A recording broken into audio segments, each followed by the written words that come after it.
तो ये बताइए कि आने वाले 2024 के इलेक्शन में सारी दलित पार्टियां क्या मिल करके 273 लोकसभा की सीट जीत लेंगी? चलिए 173 जीत लेंगी, चलिए 73 जीत लेंगी, चलिए 13 जीत लेंगी।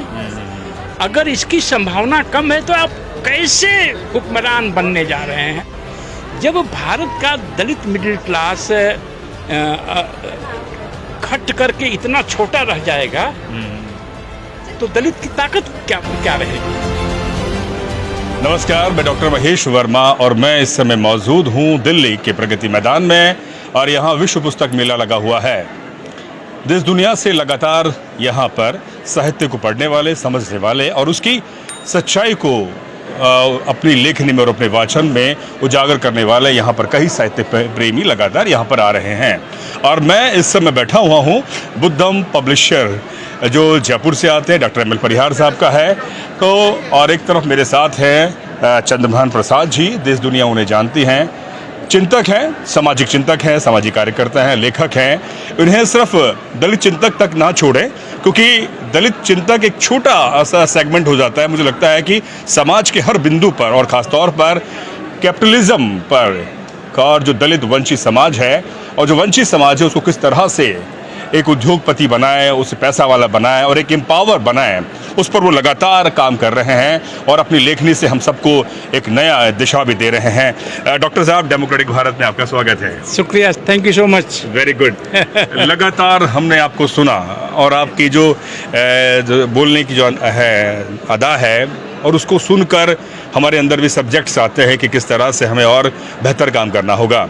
अभी इंटरव्यू से पहले हम बात कर रहे थे कि राजनीति के ऊपर सीधा सवाल, जो इस समय देश के अंदर दलित राजनीति है, वंचित समाज की राजनीति है और ख़ासतौर पे जो पिछड़ा राजनीति है, उसमें फिर भी थोड़े से कुछ आइकॉन से नेता दिखते हैं, लेकिन दलित राजनीति बहुत हाशिए पर है और पैरालाइज हो चुकी है। क्या मानते हैं आप? मैं आप से बिल्कुल सहमत हूँ।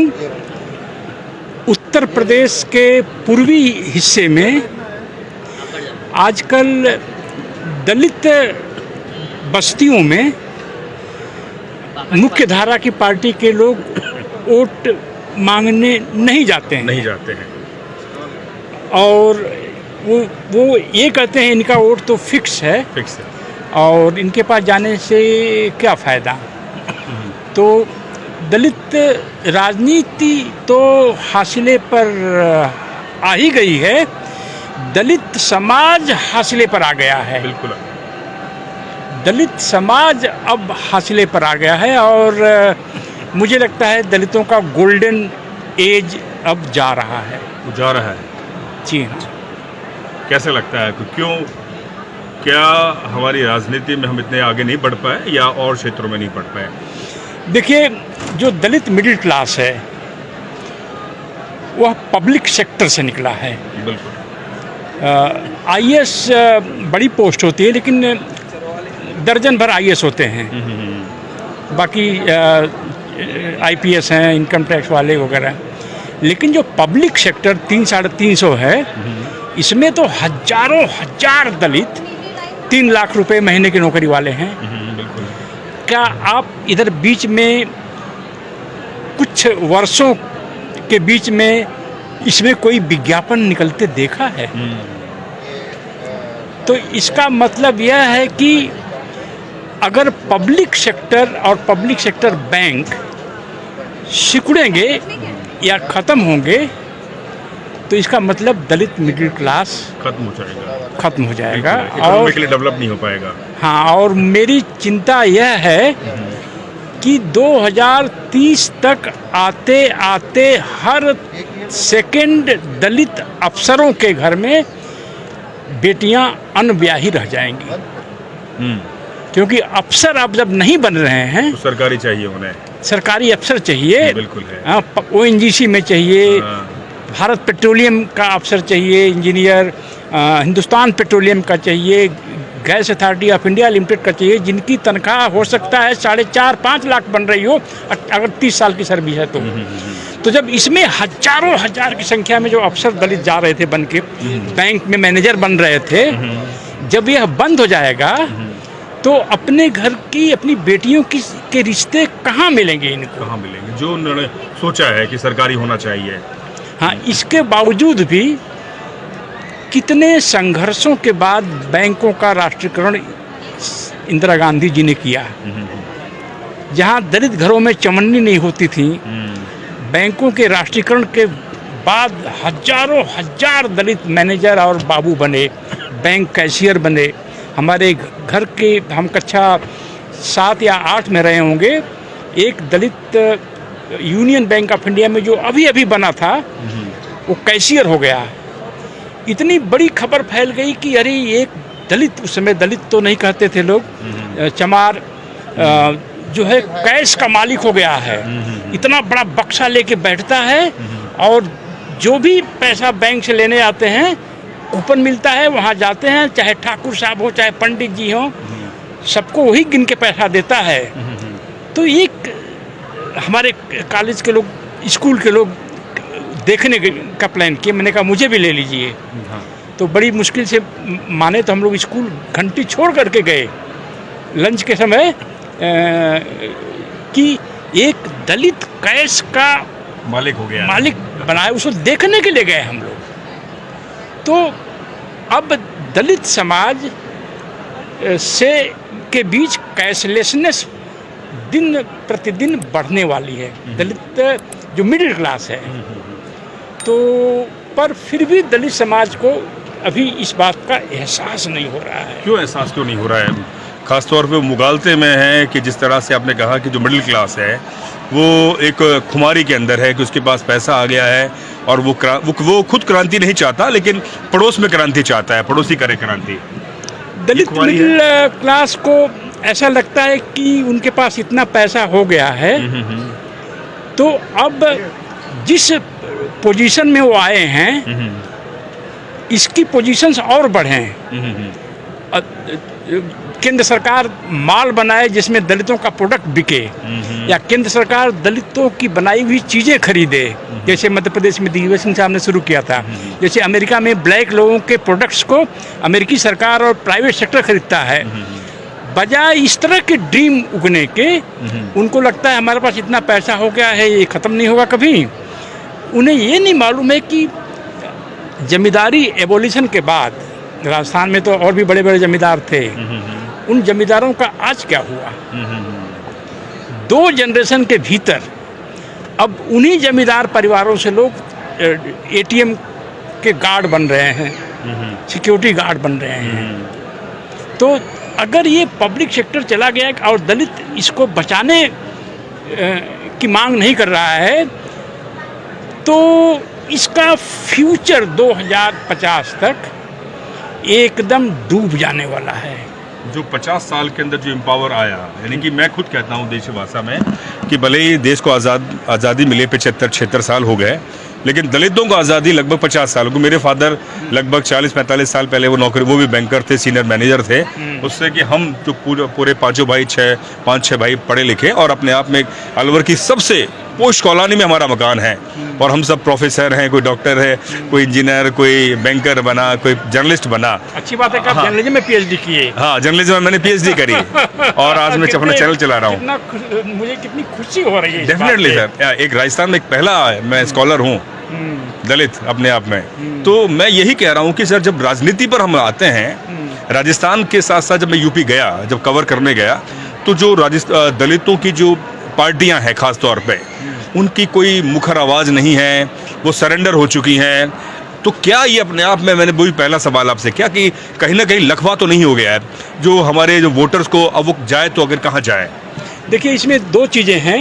एक तो आप यहीं देख लीजिए, पूरा जो है ट्रेड फेयर घूम लीजिए, बुक फेयर जी, और ये अपने दलित समाज की एक किताब की मशहूर दुकान है, बिल्कुल बगल में गौतम साहब की है, बिल्कुल है, सम्यक साहब की है, दलित दस्तक है। क्या आपने दलित दस्तक अशोक साहब की है, क्या कोई ऐसी किताब आपने देखा जिसका टाइटल हो दलित अर्थशास्त्र, इकोनॉमी से, बिल्कुल, या अंबेडकर का अर्थशास्त्र क्या है? मात्र एक यह जगह है कौड़ी से करोड़पति की किताब, डॉक्टर एम.एल. परिहार साहब ने लिखा है।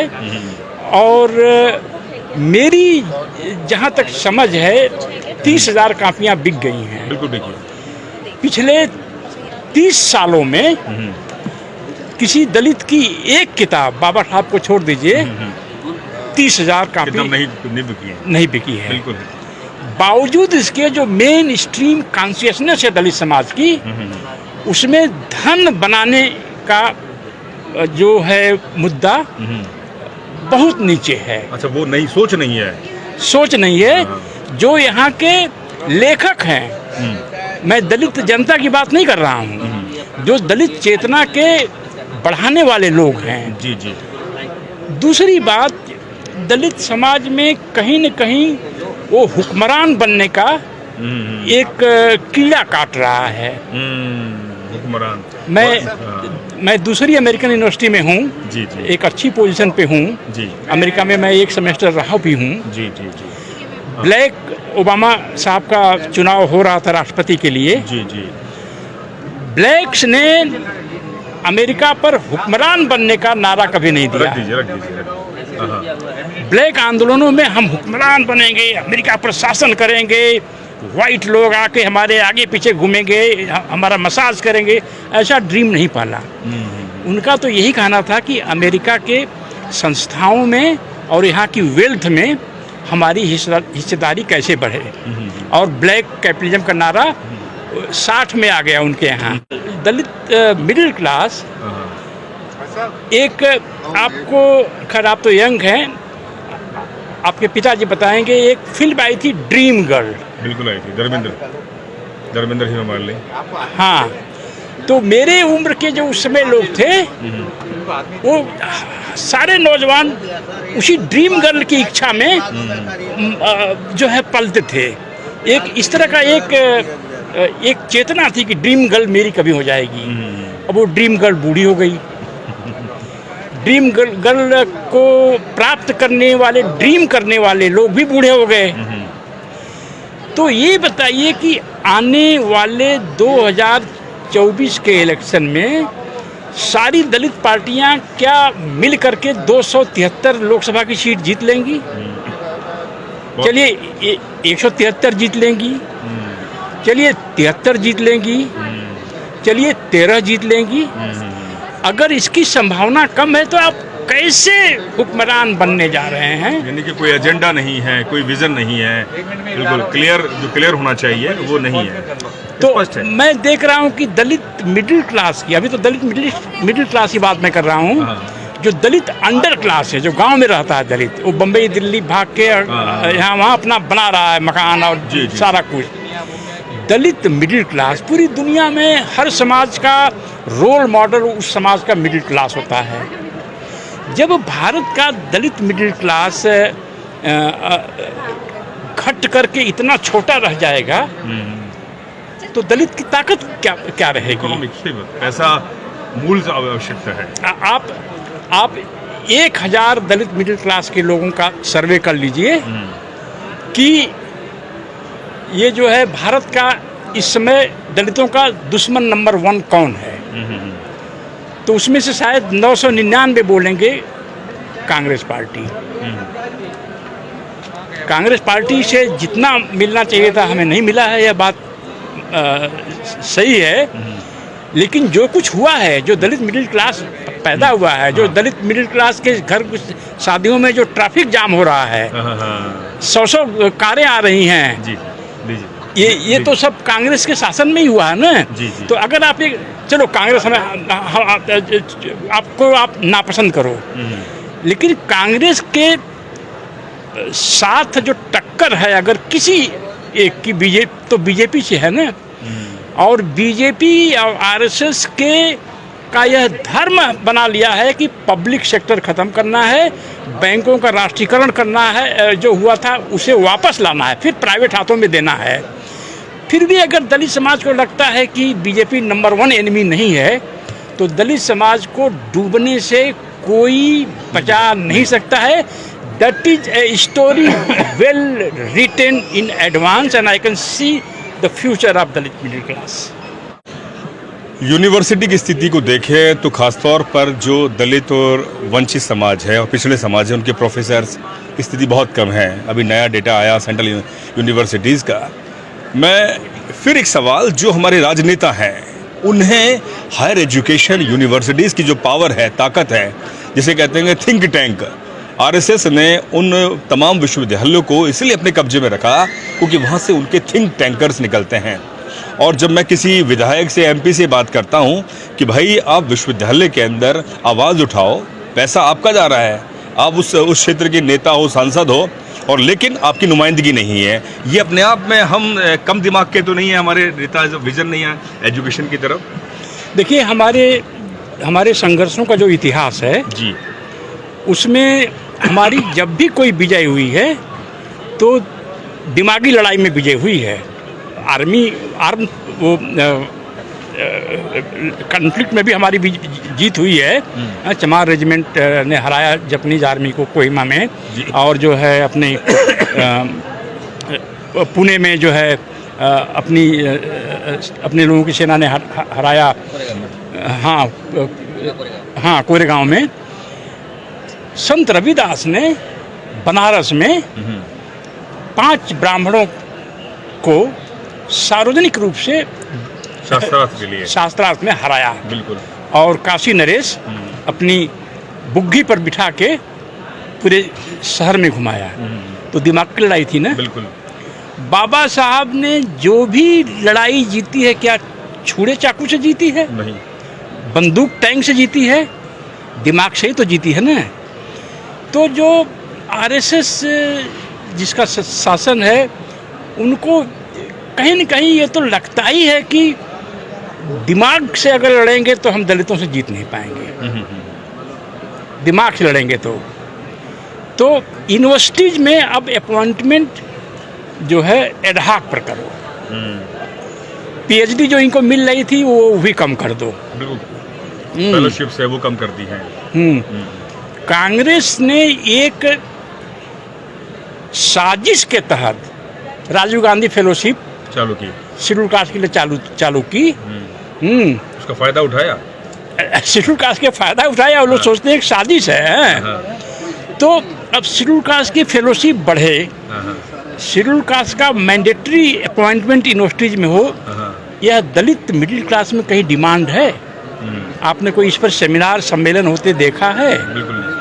आपने ये जो इतना बड़ा बुक फेयर है, कोई इस तरह पर केंद्रित कोई किताब देखा है? दलित समाज में जो बेरोजगार है वो इंडिविजुअली फील करता है कि अरे यार हमारा अपॉइंटमेंट नहीं हो पा रहा है। लेकिन दलित मिडिल क्लास में नॉलेज की प्यास नहीं है, और सेंटर्स ऑफ नॉलेज पर कब्जा करने की कोई योजना, कोई ड्रीम नहीं है। उन्हें तो सीधे पार्लियामेंट पर कब्जा कर लेना है। और जहाँ जहाँ कब्जा लोगों ने किया, अब लालू जी का देखिए, सत्ता में आए ना, एक सामाजिक क्रांति बताई गई। उन्हीं के थोड़ा पहले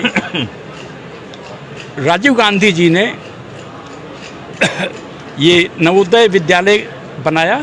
मैं समझता हूँ इतना हाईएस्ट क्वालिटी का सरकारी विद्यालय, वो जो है सेंट्रल स्कूल से भी अच्छा है, और सिद्ध करके दिखा दिया।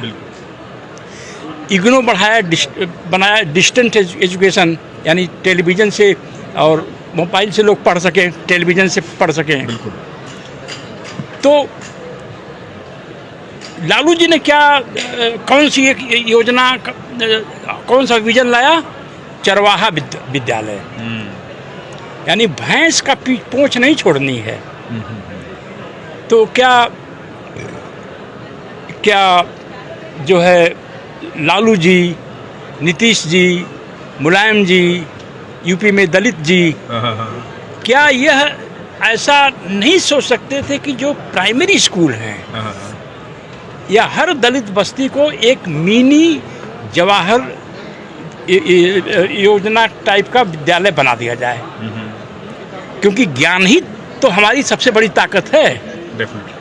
तो दलित समाज में न तो इसकी डिमांड है, दलित नेताओं पर न तो कोई इसका प्रेशर है, और जो भी हमारे हाथ में था, जो रिटायर हो रहे हैं, उनकी जगह पर कॉन्ट्रैक्ट वाला आ रहा है लेक्चरर। बिल्कुल।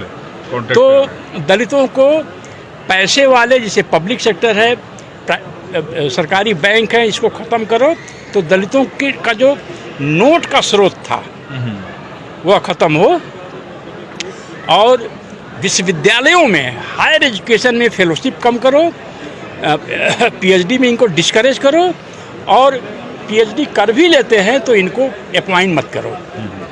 तो ये तो हमारी आंखों के सामने हो रहा है, लेकिन दलितों में इस वजह से कोई बेचैनी या दर्द नहीं है। नहीं तो जो हमारे जिन नेताओं का आपने नाम लिया, लगभग उन नेताओं की पारी तो लगभग खत्म हो चुकी है, लेकिन जो आज के जो नेता उभर के आ रहे हैं अभी आपके सामने, जो युवा नेता है, क्या उनके अंदर ये थॉट है सर कोई डेवलपमेंट करें? देखिए, युवा नेता के नाम पर तो अखिलेश यादव जी हैं, और उधर लालू जी के बेटे हैं, इधर चंद्रशेखर हो गए ये। हाँ।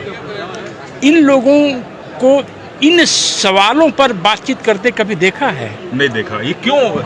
ये भी वही फॉलोअर्स चाहते हैं कि हमारे एक फॉलो हो, नारे लगाएं, सवाल ना करें, बस ये है। ये लोग एक्चुअली अंबेडकर को समझने में सक्षम नहीं है। मुझे इतनी दिक्कत होती है कई बार अंबेडकर की पंक्तियों को पढ़ने के लिए, मुझे देखना पड़ता है मोबाइल पर, उसका मीनिंग देखना पड़ता है। इन लोगों को बगैर अंबेडकर को पढ़े ही अंबेडकर के बारे में सारा ज्ञान आ गया है, पर इतना ज्ञान नहीं आया है कि दलितों में से पूंजीपति बने, दलितों में से प्रोफेसर बने। क्या 15 दलित एमपी राज्यसभा लोकसभा के मिला के सिर्फ 15, बाहर पार्लियामेंट के लोग तख्ती लेके खड़े हो जाते हैं ना। हमारे कितने वाइस चांसलर हैं? हाँ, बिल्कुल। हमारे कितने हेड ऑफ डिपार्टमेंट हैं? नहीं है। प्रोफेसर्स की 1500 जगह खाली हैं, तो इसको क्यों नहीं भर्ती कर रहे हो?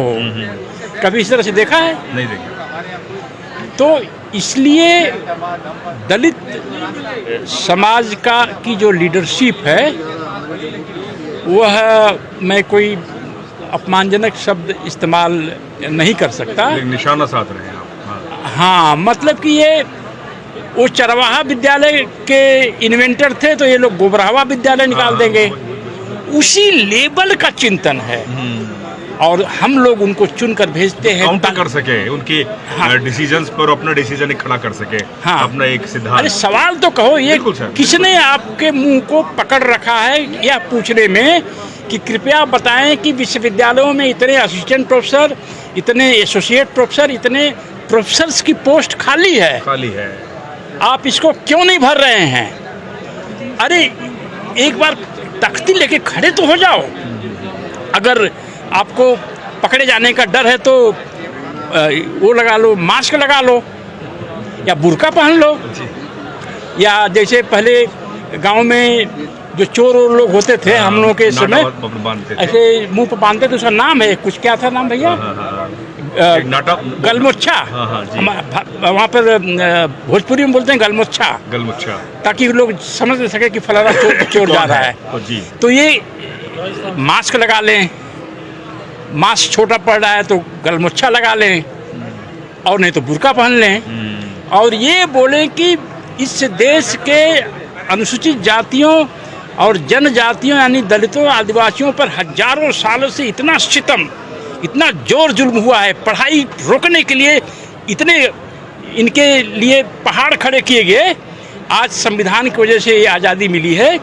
तो क्यों हमारे समाज के लोगों की प्रोफेसरशिप और एसोसिएट प्रोफेसरशिप और लेक्चरशिप की पोजीशंस क्यों खाली हैं? क्यों हेड ऑफ डिपार्टमेंट नहीं है? क्यों हमारे वाइस चांसलर्स नहीं हैं? आप ये बताइए, इतनी सी बात अगर ये नहीं कर सकते हैं तो दलित समाज का फ्यूचर 2050 तक क्या है?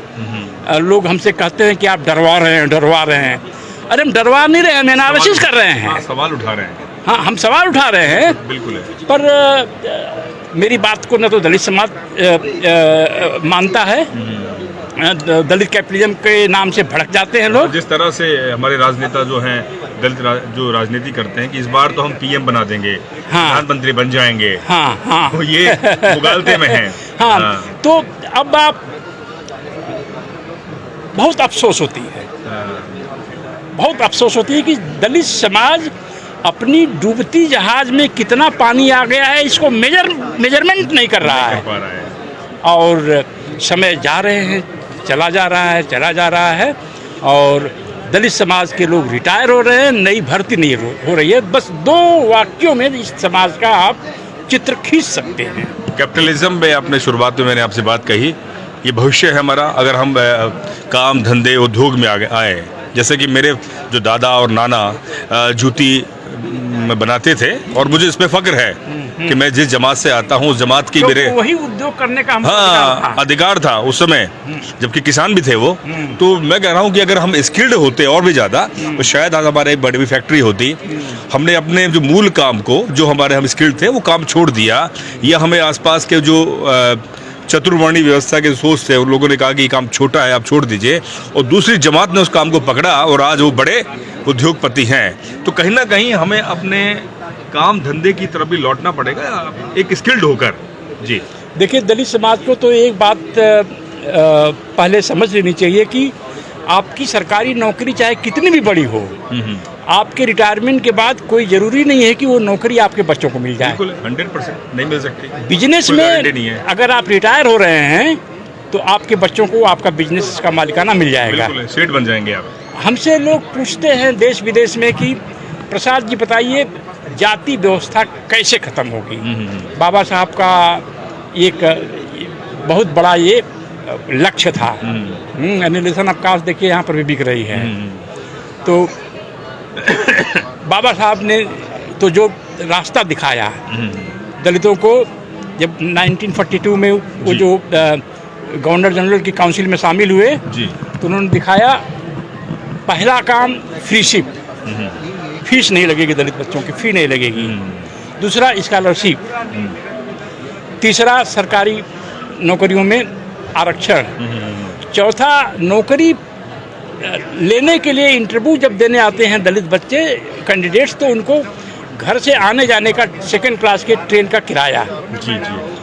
तो लोग पूछते हैं बाबा साहब, उसके वजह से आज बहुत सारा तब्दीली आ गई कि दलित लोगों के शादियों में कार पार्किंग की समस्या हो जाती है। लोग पूछते हैं आप बताइए कैसे ख़त्म होगा। मैंने कहा जिस दिन लाखों लाख दलित सवर्ण समाज के बच्चों को जॉब देने वाले बन जाएंगे, बिल्कुल। जब करोड़ों करोड़ लोग दलित सीईओ से चेक हासिल करेंगे, that will be the beginning of the caste order in this country. तो क्या ये संभावना है, पूरी हो सकता है अगर हम इस और प्रयास करें? बिल्कुल, बहुत सारे लोग हैं जो जिनके दिल्ली में ही मैं समझता हूँ कि कम से कम 20 लोगों के पास मर्सिडीज है। बिल्कुल है। हाँ, जो जीरो से हीरो बने हैं।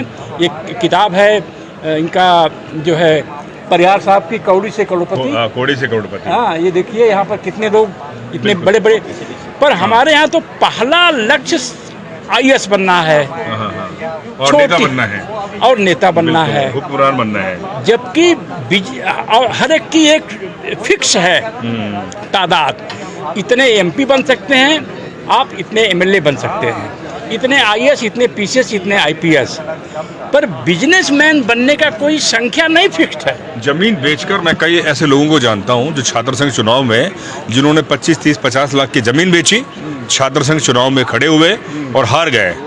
ये उनका दिमाग था। मैंने कहा भाई पढ़ लिख लो या बिजनेस कर लो। तो आप देखिए ये स्थिति है, उन्हें 200-400 वोट मिले, नहीं हमें तो छात्र संघ अध्यक्ष बनना है, उसके बाद विधायकी की टिकट लेनी है। बस इसी तरह से एक तरह का दलित समाज नशे में आ गया है। अभी आखिरी वाक्य में कहना चाहूँगा, जी। आज पूरे भारत में कुछ ट्राइबल एरिया छोड़ दीजिए, दूर दराज बच्चे आजकल हॉस्पिटल में पैदा होते हैं। हमारे बचपन में सारे बच्चे घर पैदा हुए थे। वैसे तो हॉस्पिटल्स की रिक्वायरमेंट आई, वैसे ही आने वाले 10 सालों में बारात लोगों के घर पे नहीं जाएगी, मैरिज होम में जाएगी। जारी है ना, लगभग एक बहुत बड़ा तबका मैरिज होम में ही कर रहा है। हाँ, तो जहाँ शहर जयपुर से 50 किलोमीटर आगे जहाँ कोई शहर नहीं है, शहर सड़क के किनारे जगह खरीद लेनी चाहिए, खेत अपना कहीं और खेत है बेच दीजिए और मैरिज होम कन्वर्ट कर दीजिए। 10 साल में अगर आपको 100 भी शादियां मिल गई तो आप कितना पैसा कमा लेंगे। तो पैसा समाज में बह रहा है, से अम्बेडकर वादियों इसको पकड़ो। बिल्कुल। मैं लास्ट में फिर चाहूँगा कि आपने ये किताब लिखी व्हाट इज़ अम्बेडकरिज्म, इसमें क्या है ऐसा विशेष जो आप बताना चाहेंगे? मैं देखिए मेरा काम केवल पढ़ना लिखना है जी। और मुझे लगता है कि दलित समाज अम्बेडकर बाद से अम्बेडकर के बताए हुए रास्ते से भटक गया है। भटक गया है। और बाबा साहब अम्बेडकर को दलित समाज ने फिलॉसफिकल लेवल पर रिजेक्ट कर दिया है। वह उनको मानता है लेकिन उनकी नहीं मानता। हाँ, उनके विचारों की वह जो है अवहेलना करता है। इस पर कोई अलग से ही सेशन होगा, कल परसों कर सकते हैं।